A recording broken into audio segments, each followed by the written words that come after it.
السلام علیکم ورحمۃ اللہ وبرکاتہ۔ حضرت ابراہیم علیہ السلام یہ اللہ کے برگزیدہ نبی اور پیغمبر ہیں، جن کو اللہ تبارک و تعالیٰ نے خلیل اللہ یعنی اللہ کا دوست کہا تھا اور لقب دیا تھا۔ تقریباً 4000 سال پہلے عراق میں پیدا ہوئے 3 بڑے مذاہب یہودیت، عیسائیت اور اسلام کے عظیم پیغمبروں میں سے ایک ہیں۔ یہودی اور عیسائی بھی حضرت ابراہیم علیہ السلام کو اپنا پیشوا مانتے ہیں۔ مذہب اسلام میں ان کو بڑی قدر کی نگاہ سے دیکھا جاتا ہے، چنانچہ قرآن کریم کی 14ویں سورت سورہ ابراہیم انہی کے نام سے موسوم ہے۔ اللہ تعالیٰ نے قرآن کریم میں کئی جگہوں پر حضرت ابراہیم علیہ السلام کے احوال و اوصاف بیان فرمائے ہیں۔ اللہ تعالیٰ نے قرآن کریم میں انہیں امام الناس کے لقب سے پکارا ہے اور انہیں کئی مرتبہ حنیف بھی فرمایا ہے۔ قرآن کریم میں انہیں مسلم بھی کہا گیا ہے۔ قرآن کریم میں بہت سارے ایسے انبیاء کرام علیہ السلام کا تذکرہ ہے جو حضرت ابراہیم علیہ السلام کی نسل میں سے ہیں۔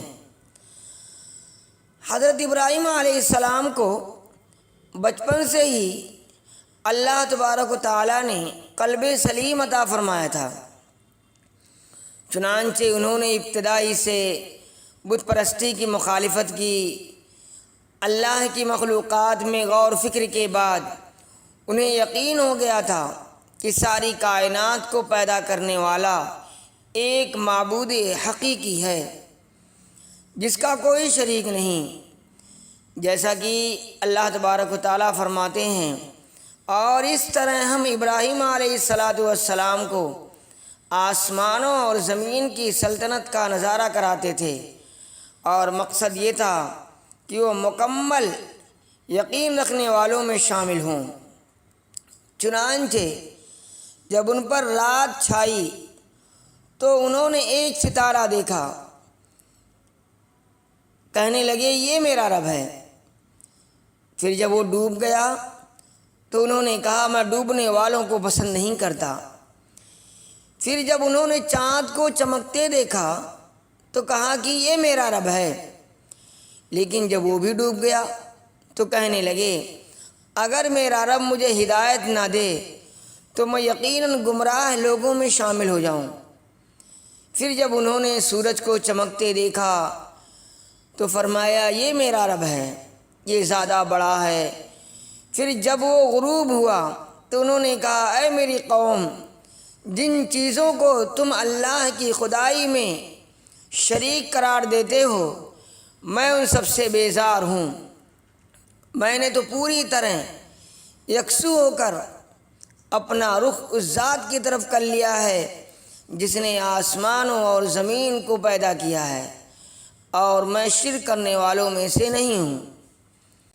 حضرت ابراہیم علیہ السلام نے مرنے کے بعد زندہ ہونے کی بابت جب سمجھنا چاہا تو اللہ تعالیٰ نے پرندوں کی مثال کے ذریعے ان کو یہ راز سمجھایا، جیسا کہ اللہ تعالیٰ نے سورہ بقرہ آیت نمبر 62 میں بیان فرمایا۔ اور اس وقت کا تذکرہ سنو جب ابراہیم علیہ السلام نے فرمایا تھا کہ میرے پروردگار مجھے دکھائیے کہ آپ مردوں کو کیسے زندہ کرتے ہیں۔ اللہ تعالیٰ نے کہا کیا تمہیں یقین نہیں؟ کہنے لگے یقین کیوں نہ ہوتا، مگر یہ خواہش اس لیے کی تاکہ میرے دل کو اطمینان ہو جائے۔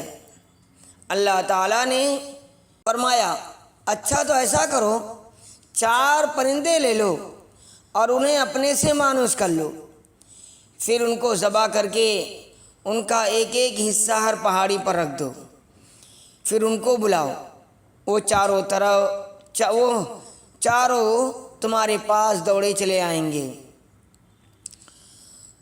ان کا والد آزر مذہبی پیشوا تھا، بت بنا کر بیچا کرتا تھا۔ حضرت ابراہیم علیہ السلام نے بچپن سے ہی بتوں کی عبادت کی مخالفت کی۔ حضرت ابراہیم علیہ السلام کی کھل کر بتوں کی مخالفت کے بعد ان کو قتل کرنے اور گھر سے نکالنے کی دھمکی دی گئی۔ حضرت ابراہیم علیہ السلام کا ایک عبادت گاہ میں گھس کر بڑے بت کے علاوہ تمام بتوں کے ٹکڑے ٹکڑے کرنے کا واقعہ پیش آیا، جس کا ذکر قرآن کریم سورہ انبیاء 36-85 میں ہے۔ چنانچہ ابراہیم نے ان کے بڑے بت کے سوا سارے بتوں کو ٹکڑے ٹکڑے کر دیا تاکہ وہ لوگ ان کی طرف رجوع کریں۔ وہ کہنے لگے کہ ہمارے خداؤں کے ساتھ یہ حرکت کس نے کی؟ وہ کوئی بڑا ہی ظالم تھا۔ کچھ لوگوں نے کہا ہم نے ایک نوجوان کو سنا ہے کہ وہ ان بتوں کے بارے میں باتیں بنایا کرتا ہے، اسے ابراہیم کہتے ہیں۔ انہوں نے کہا تو پھر اس کو سب لوگوں کے سامنے لے کر آؤ تاکہ سب گواہ بن جائیں۔ پھر جب ابراہیم علیہ السلام کو لایا گیا تو وہ بولے ابراہیم کیا ہمارے خداؤں کے ساتھ یہ حرکت تم ہی نے کی ہے؟ ابراہیم نے کہا نہیں، بلکہ یہ حرکت اس کے بڑے سردار نے کی ہے۔ اب انہی بتوں سے پوچھ لو اگر یہ بولتے ہیں۔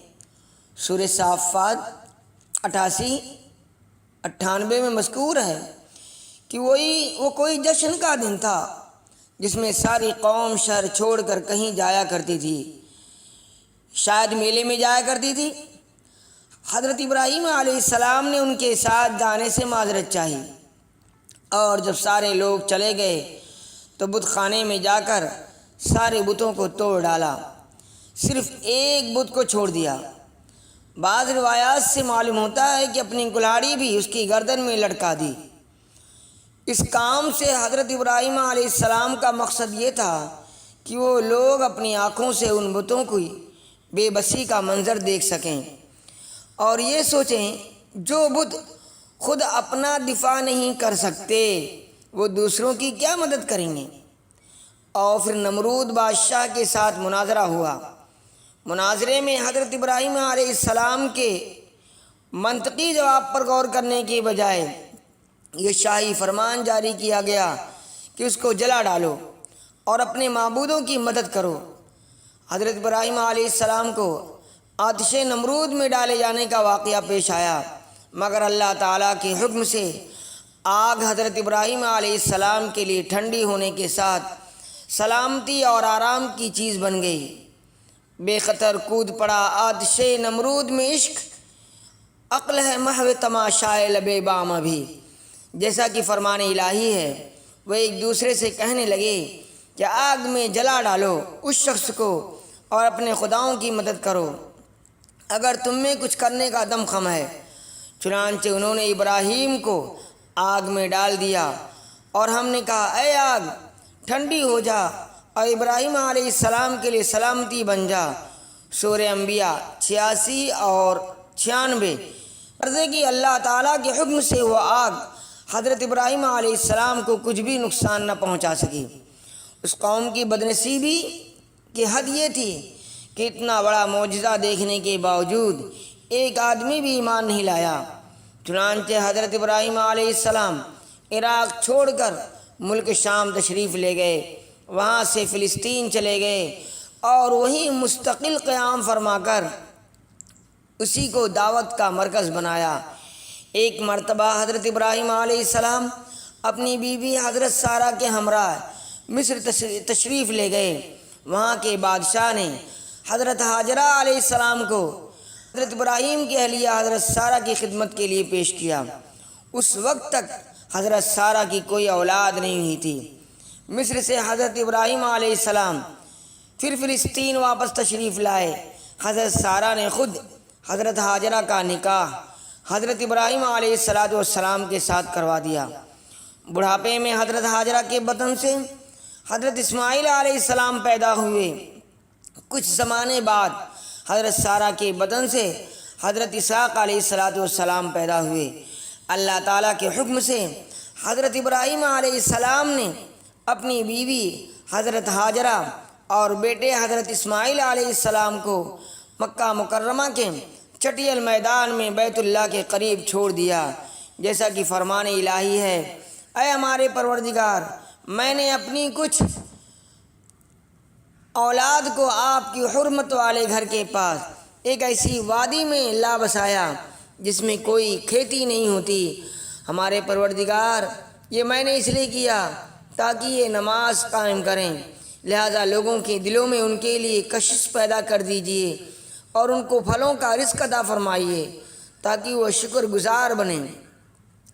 سورہ ابراہیم آیت نمبر 73۔ حضرت ابراہیم علیہ السلام کی دعا ایسی قبول ہوئی کہ دنیا بھر کے مسلمانوں کے دل مکہ مکرمہ کی طرف کھنچے چلے جاتے ہیں۔ چنانچہ ہر مسلمان کی خواہش ہوتی ہے کہ وہ کم از کم ایک مرتبہ اللہ تعالیٰ کے گھر کی ضرور زیارت کرے، اور پھلوں کے افراد کا یہ عالم ہے کہ دنیا بھر کے پھل بڑی تعداد میں وہاں موجود ہیں۔ جب کھانے پینے کے لیے کچھ نہ رہا تو حضرت ہاجرہ بے چین ہو کر قریب کے صفا اور مروہ پہاڑیوں پر پانی کی تلاش میں دوڑیں۔ چنانچہ پانی کا چشمہ زمزم جاری ہوا۔ کچھ مدت کے بعد ایک قبیلہ بنو جرہم کا ادھر سے گزر ہوا۔ پانی کی سہولت دیکھ کر انہوں نے حضرت ہاجرہ سے قیام کی اجازت چاہی۔ حضرت ہاجرہ علیہ السلام نے وہاں قیام کرنے کی اجازت دے دی۔ حضرت ابراہیم علیہ السلام کو خواب میں دکھایا گیا کہ وہ اپنے اکلوتے بیٹے حضرت اسماعیل علیہ السلام کو اللہ کے راستے میں ذبح کر رہے ہیں۔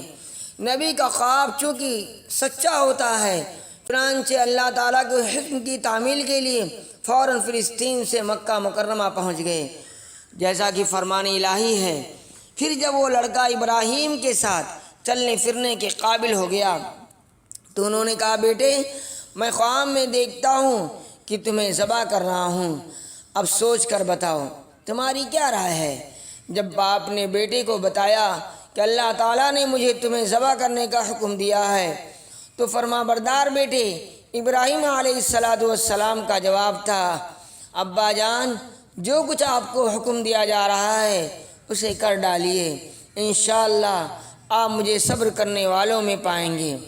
اور پھر اللہ تعالیٰ کی رضا کے لیے حضرت ابراہیم علیہ السلام نے تاریخی انسان کا وہ عظیم الشان کارنامہ انجام دیا جس کا مشاہدہ نہ اس سے پہلے کبھی زمین و آسمان نے کیا اور نہ اس کے بعد کریں گے۔ اپنے دل کے ٹکڑے کو منہ کے بل زمین پر لٹا دیا، چھری تیز کی، آنکھوں پر پٹھی باندھی اور اس وقت تک پوری طاقت سے چھری اپنے بیٹے کے گلے پر چلاتے رہے جب تک اللہ تعالیٰ کی طرف سے یہ آواز، یہ صدا نہ آ گئی: اے ابراہیم، تو نے خواب سچ کر دکھایا، ہم نیک لوگوں کو ایسا ہی بدلہ دیتے ہیں۔ سورہ صافات 501۔ چنانچہ حضرت ابراہیم علیہ السلام کی جگہ جنت سے ایک میڈھا بھیج دیا گیا جسے حضرت ابراہیم علیہ السلام نے ذبح کر دیا۔ اس واقعے کے بعد سے اللہ تعالیٰ کی رضا کے لیے جانوروں کی قربانی کرنا خاص عبادت میں شمار ہو گیا۔ چنانچہ حضور اکرم صلی اللہ علیہ وسلم کی امت کے لیے بھی ہر سال قربانی نہ صرف جائز ہو گئی بلکہ اس کو اسلامی شعار بنایا گیا، اور حضرت ابراہیم علیہ السلام کی اتباع میں حضور اکرم صلی اللہ علیہ وسلم کے طریقے پر جانوروں کی قربانی کا یہ سلسلہ کل قیامت تک جاری رہے گا انشاءاللہ۔ اس عظیم امتحان میں کامیابی کے بعد اللہ تعالیٰ نے حضرت ابراہیم علیہ السلام کو حکم دیا کہ دنیا میں میری عبادت کے لیے گھر تعمیر کرو۔ چنانچہ باپ بیٹے نے مل کر بیت اللہ شریف یعنی خانہ کعبہ کی تعمیر کی، جیسا کہ فرمان الہی ہے۔ اور اس وقت کا تصور کرو جب ابراہیم علیہ السلام بیت اللہ کی بنیادیں اٹھا رہے تھے اور اسماعیل بھی ان کے ساتھ شریک تھے، اور دونوں یہ کہتے جاتے تھے کہ اے ہمارے پروردگار، ہم سے یہ خدمت قبول فرمائیے۔